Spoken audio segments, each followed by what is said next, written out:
Good morning, goeiemorgen to my Capetonian friends away. Guys and girls, lovely morning out of the Bay of Plenty. We're running basically at about 20 degrees Celsius. So this is not a bad morning. As you've seen there, the sun has risen this morning. And the good news is this is probably the second last time we'll be broadcasting from this specific spot in Welcome Bay. We have bought a house and we will be receiving the keys today.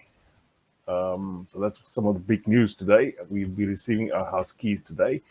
And then we will have about a week that we do a bit of changes on the inside. You know, people aren't always happy with what they are moving to. So the floors must come out, the new floors must go in, and then the wife will be happy. But talking about the wife, it's her birthday today. So happy birthday to my beautiful wife, Mariska. She decided in all the infinite wisdom not to be on the show this morning. As she said, she's taking a bit of a later day, presumably, because she's still in her gown this morning. But happy birthday to her. Massive day for her. First house in New Zealand, birthday. Everybody has already spoken to her, from the kids to the brother to everybody that matters in her life. So, yep, congrats on the big day then. Let's see what comments was here. No, it's not 20. It's about 12 down here in Welcome Bay. Not 20 degrees. It's a bit humid. We have a lot of overcast today. It's really how can I say? Clouds from the one side to the other side. As you saw the little video we played earlier, the sun is just breaking down on this little small area. But the humidity is quite high here, and by the way, about 12 degrees Celsius. So it's quite a warm morning for the winter. I promised to talk a bit about the state of New Zealand, or what's happening in New Zealand these days. Yeah, there's a lot of rumors, and there's a lot of how can I say, half truths and half, I don't want to say half lies, but there's a lot of rumors around New Zealand. And I know 2 days ago we had a comment on the Facebook page that I made that somebody said New Zealand is very unstable. If you reckon this is the second best nation to be in, okay, second best nation to be in, and if somebody reckons this is unstable, the only better place to be in, I think, is Iceland. You're not spoiled for choice here. You can only go up or you can go down. And I mean, we know where South Africa is. So that's not the way where you want to go or where you want to be. So currently in New Zealand, we had a bit more COVID problems. The government has somewhere along the line slipped up, and people has come out of the isolation quite frequently. And the end result is that there's a lot of people now in New Zealand that's got COVID again. I think it's about 100 odd people. For New Zealand, we had none. We had zero community cases. The amount of people that's there now, sorry if I'm lying, but I know it's a lot. I think it's in a region of about 100. Anybody got the final figures there, you could just pop me a message, then I will know that. For a small country like this, and the fact that we were, for 102 days, we were COVID free, except for those people that were in isolation that arrived from outside of the country. This is quite a knock. I mean, we went through the whole COVID thing, we went through lockdown, we went through everything for 102 days, and now we're back. It doesn't make sense to me. And I'm not trying to prove one or another conspiracy theory here, but the first thing that Labour government did was they postponed the elections. So the elections is now so far postponed for about 4 weeks. It will be would have been on the 19th of September, but it's now gone, I think, to the 17th of October. I think that's a date now, but it has been postponed. A few other things I also find interesting is that they're not very forthcoming onto where this whole where the virus came from now. They found these three people in one person in Auckland that had the virus, and then suddenly they added three more to the same household, and then suddenly one of these people traveled all over from Auckland all the way to Tauranga, where 2 people is sick, to Rotorua. I don't know if there's any people sick in Rotorua that's not in isolation, because there's isolation hotel there in Rotorua as well. And yeah, suddenly the whole world, sorry, not the whole world, the whole of New Zealand that's got COVID again.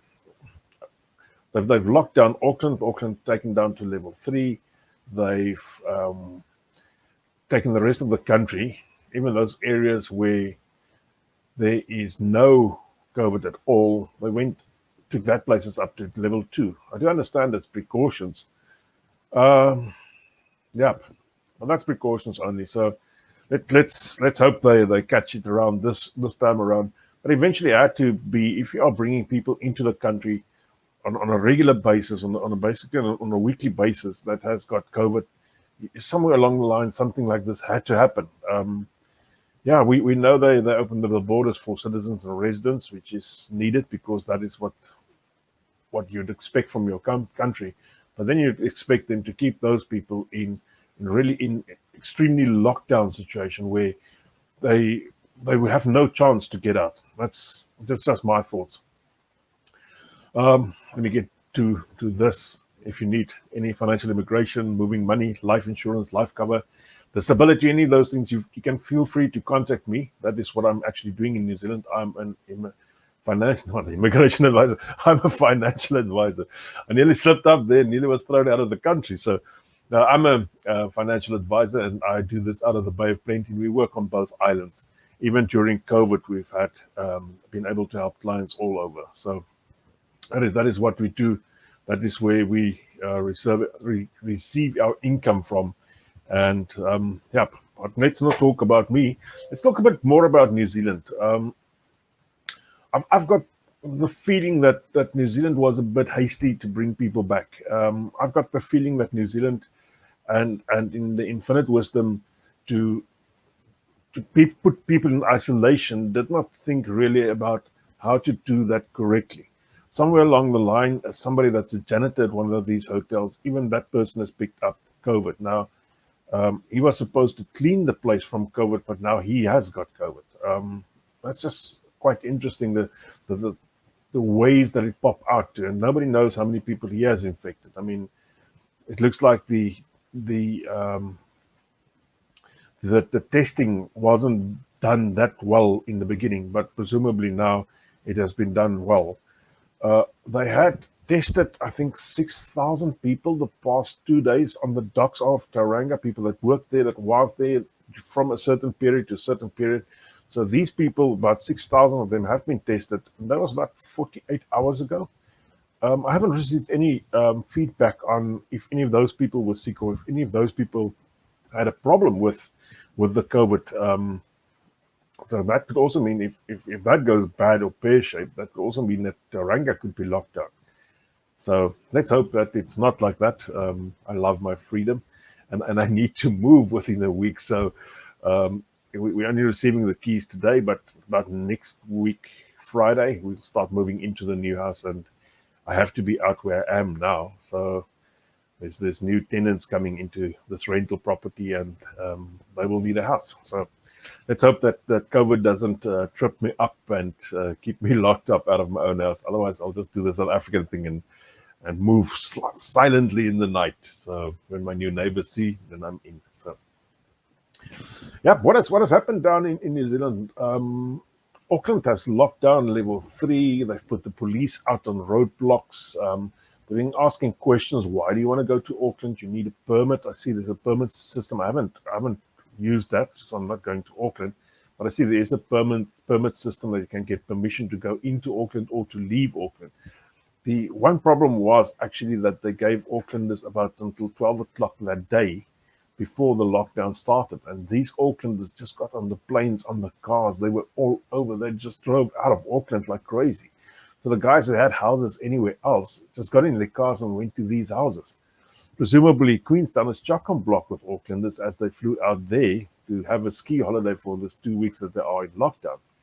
The Coromandel also has been, how can I say, hard hit with Aucklanders. A lot of Aucklanders went to their weekend houses there just to get away from this all.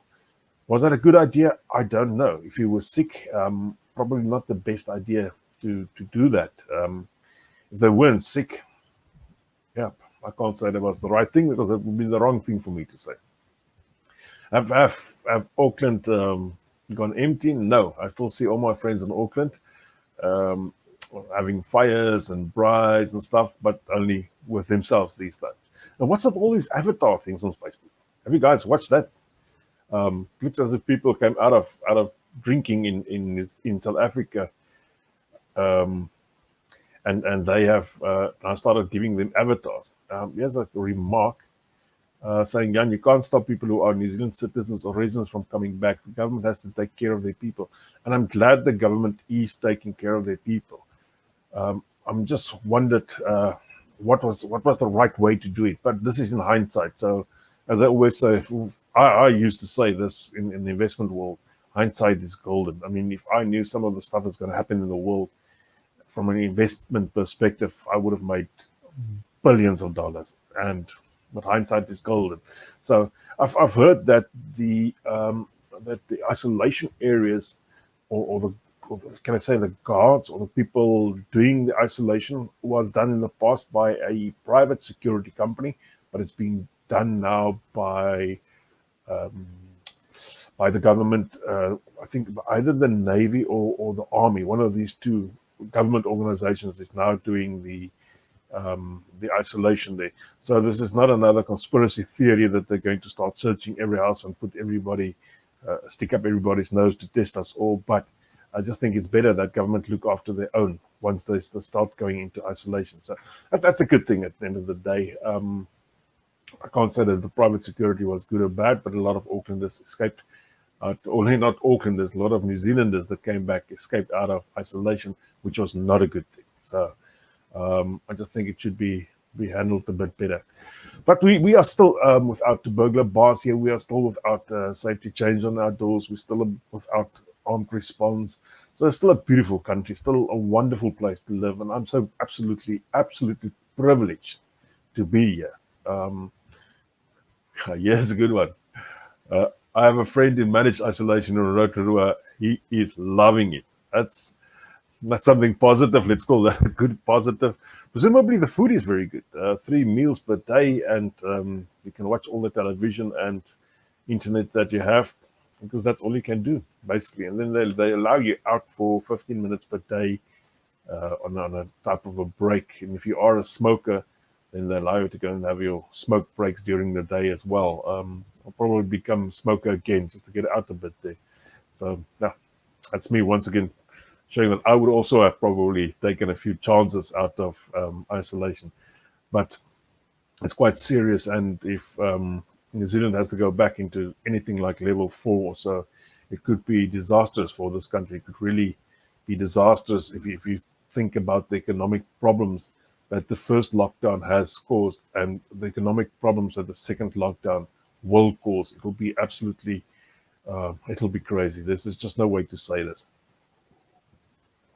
On that, if we should ever go back into lockdown 4, I can see that a heck of a lot of other companies will probably close their doors. At current stage, New Zealanders have received, or 57% of all people working in New Zealand have received the government grant. That is how big the problem was. So 57% of all people earned less than, or had a drop of 40% in the company's income. So that was quite significant. What is going to happen? Government has extended the grant. They have extended the grant to people in level 3. That is the Auckland area. But there's still a bit of a grey, how can I say, grey area around this. I've got a client who works the whole North Island, or basically all the way down to Rotorua, but he lives in Auckland, so he can't get out to go to work, but he's stuck in Auckland. And there's a bit of a grey area. Should he receive the grant or not? What about other people that works in Auckland but can't go in as they live in somewhere else? There's smaller areas around Auckland that's not affected where people live. So but that's first world country problem. So I think eventually they'll sort that out. Nobody will go and will be left begging on the streets. We actually met a beggar the other day, or somebody told me about the beggar here in Tauranga that has the story that he was stuck out in COVID and he can't earn money, and that's why he's a beggar today because of COVID. So yeah, there's those stories also, and people that will always use stories like this to their own advantage. Keep that in mind. On the weather front, I'm sad to say we didn't have that amount of snow this year as we have had last year. We went skiing last week, or let me say rather, falling in the snow. I didn't. This year I decided not to put skis on my feet. We went all the way to Owakuni where we stayed. That's where we did our last 30 minutes with Jan Thursday morning last week. We did it from there. And we went up to the ski field in Whakapapa. Whakapapa is one of the, I would say, the better ski fields in the North Island. And then you've got the smaller one on the other side of the mountain. The smaller one has got, according to me, has got a bit of a more gradual sloped beginners area. I actually thought that it would probably be easier for me to get my feet there. Well, Whakapapa has got quite a weird ski area. It's got a downward area as a startup for the beginners, downward area that makes a little turn, and then it goes down quite steep. That's where last year I nearly saw my can't say that word, but you know what I saw. I nearly saw it there for the second time in my life. So because to stop on skis is absolutely ridiculous. You just can't get that right. It's kind of what they call pizza your feet and do it like this or something. But every time I did this, I just went to a different area, and every time I just saw the walls coming nearer, and then you had to fall over just to stop yourself going either over the cliff or into the wall. So yeah, but the ski or the snow down there, much less than it was last year. Down at the chateau, there was absolutely no snow, absolutely none. The snow actually started up way up above the chateau. Last year there was snow down to the bottom of the chateau. People were driving up just to the chateau and playing there in the snow. Well, this year the chateau had some of the most lovely green grass you could think of. So if you want to see a lot of green grass in the snow, go to the chateau this year. There's a lot of mental illness surfacing with job losses. Please seek help.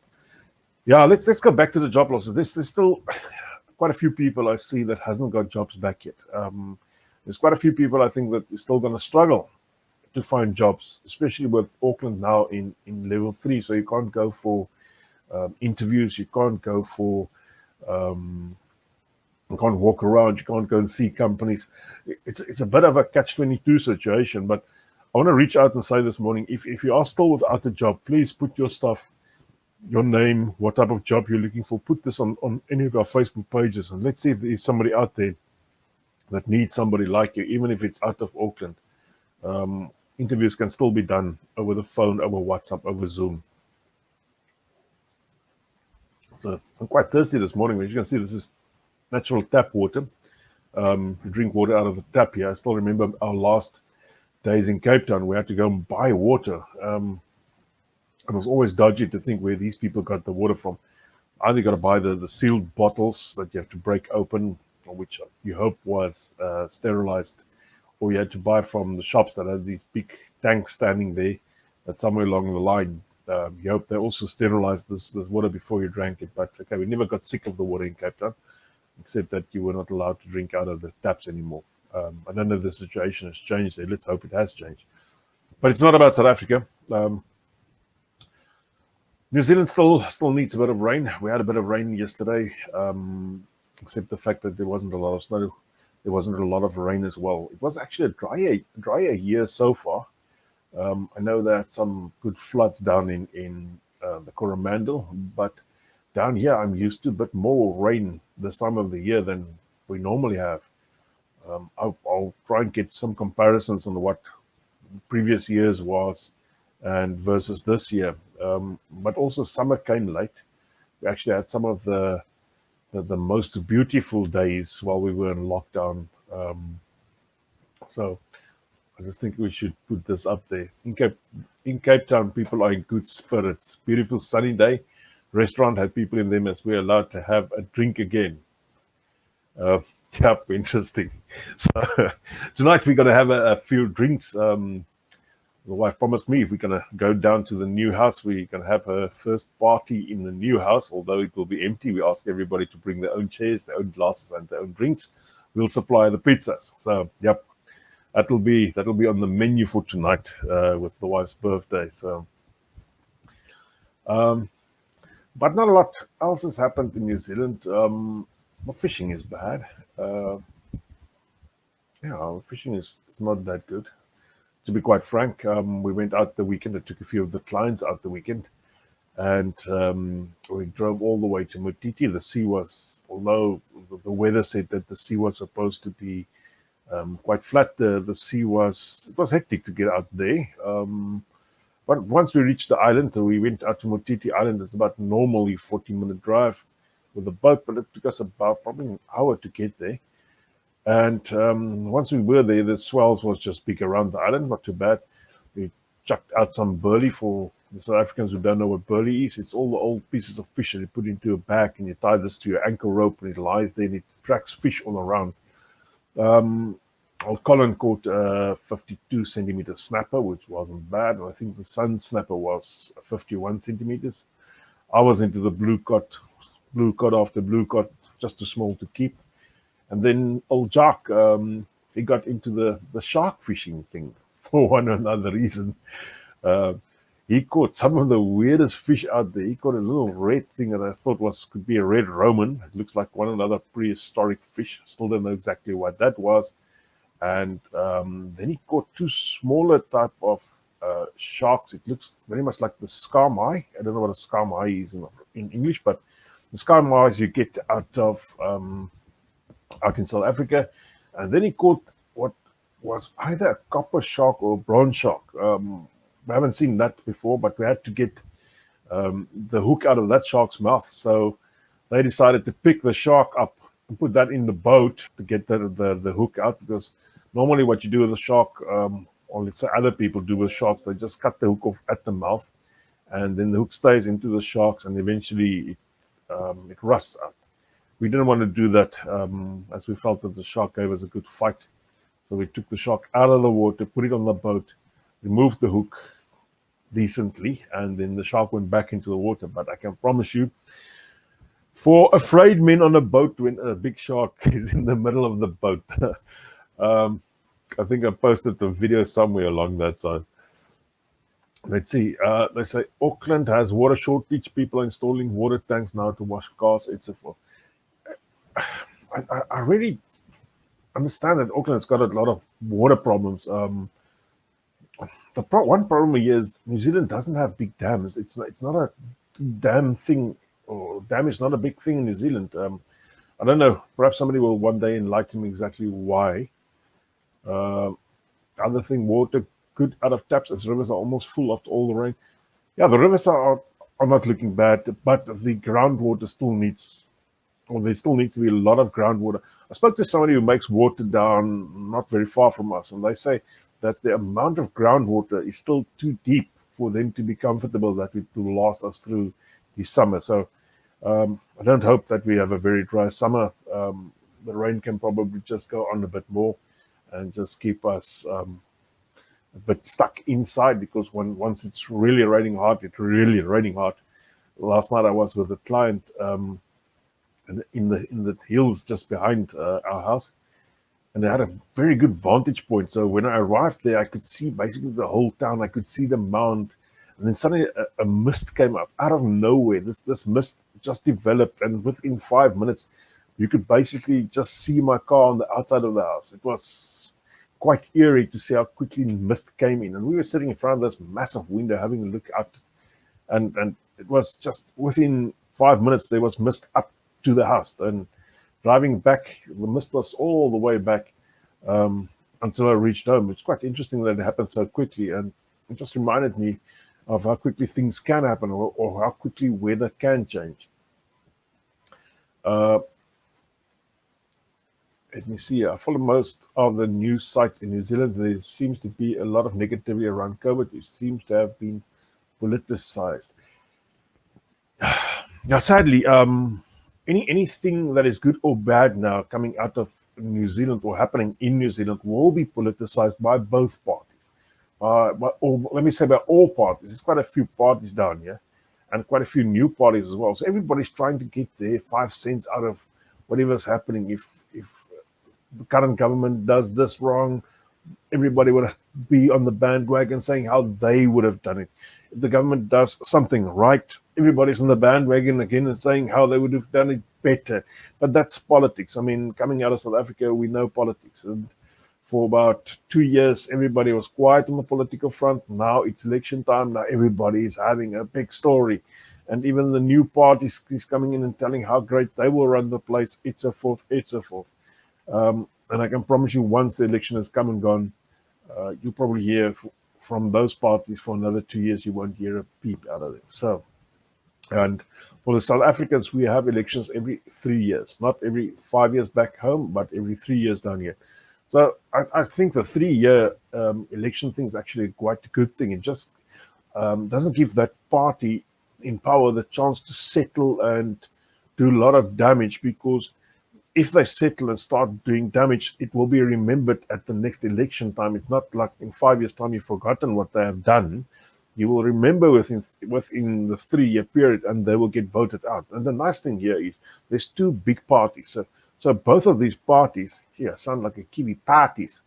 Both of these parties is big enough to unsettle the other one easily. The previous party, who's now in Labour, did not win the previous election. They formed a coalition with Mr. Winston Peters, and that caused them to have more seats, and that's the way that they won. So they won via default, if I have to say it that way.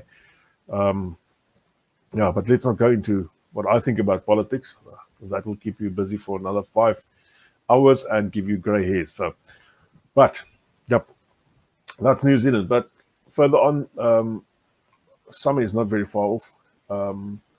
Summer is really not that far off. I could see the mornings becoming hotter. Normally, a good morning in wintertime will be about 80 in Tauranga side, but we have been seeing, like this morning, 12.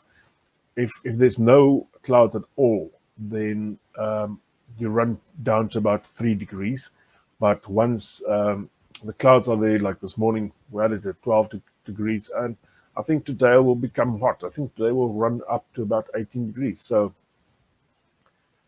I think this is the last comment I'll take. Hallo Jan, hoop het gaan goed, kan nie wag om terug te gaan New Zealand toe nie. Ek mis dit so baie. New Zealand bly maar baie beter as SA. Groete daar vir jou en jou vrou.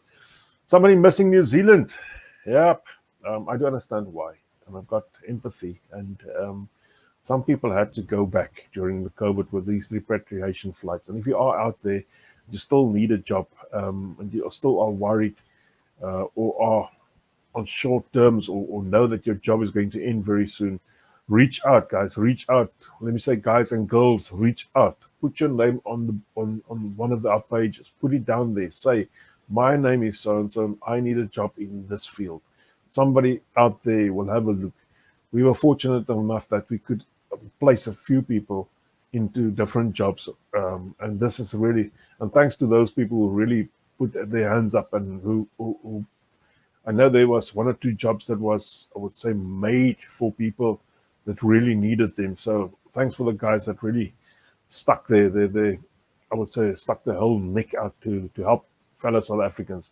And if you are in the position that you can help the fellow South African, or if you know that your company has got jobs open and that your company will employ an immigrant that is here on a legal terms, reach out, put it out there. Say, my company has got this and this position open, and leave an email address. We will allow you to post these on all our Facebook pages, please. Guys and girls, that's me. Lovely morning here.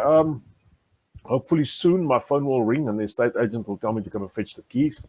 That's the next big thing this morning that I need to do. And this morning I'm going to get stuck in a few wills. I need to do a few wills for a few clients. I've been dragging my feet on that a bit, but yep, I've made time this morning to do that. And then I need to go into town and get my wife's birthday present. No, I haven't forgotten. I haven't forgotten. They were just slow to deliver it. It was supposed to be here yesterday, but yesterday afternoon, just before closing time of the specific shop, they let me know that the present has arrived, and that was just too late for me to go and fetch it. So this morning at about 9 o'clock, I'll go and fetch a birthday present, and then I'll send you some photos of the new house. And I think it's time for us to have the discussion on how to do it, because it's quite difficult for South Africans to buy a house. You need at least a 10% if you buy a new build, or 20% if you buy a house that's already been built. We went straight to the bank, and within about 4 hours, we had an answer from the bank, and that was a very positive answer. And I've been to, what did I speak? I think I spoke to about 3 or 4 different mortgage brokers, and all of them said to me, there's no hope, there's no way that you can get a mortgage. And then I went to my own bank. I just thought, who will I approach for a mortgage? Who will I approach? I will approach the people who can see my account, who can see that I'm in good standing of my account. And I approached them, and once we didn't even complete forms. We just gave them a lot of information. We gave them the account numbers. We gave them who we were. And within about 4 hours, they came back with an offer. So, yeah, but I think we'll have a chat on that. So, from my side, second last time we doing the broadcast here. Good memories, real good memories. We did it over a year from here, and we did the whole lockdown, and we're now in lockdown 2. So we have a lockdown 2 memory year as well. And yeah, I think this morning perhaps we should, let me see if I've got that video of where we went fishing with a shark. No, probably I'll just post it a bit later for you guys. All right. Thanks a lot, everybody. If you're off to work, please go and do your job. And if you're in Auckland, please stay home. Of course, you have the right to do that. Okay. See you all later. Thanks for listening this morning. Bye-bye.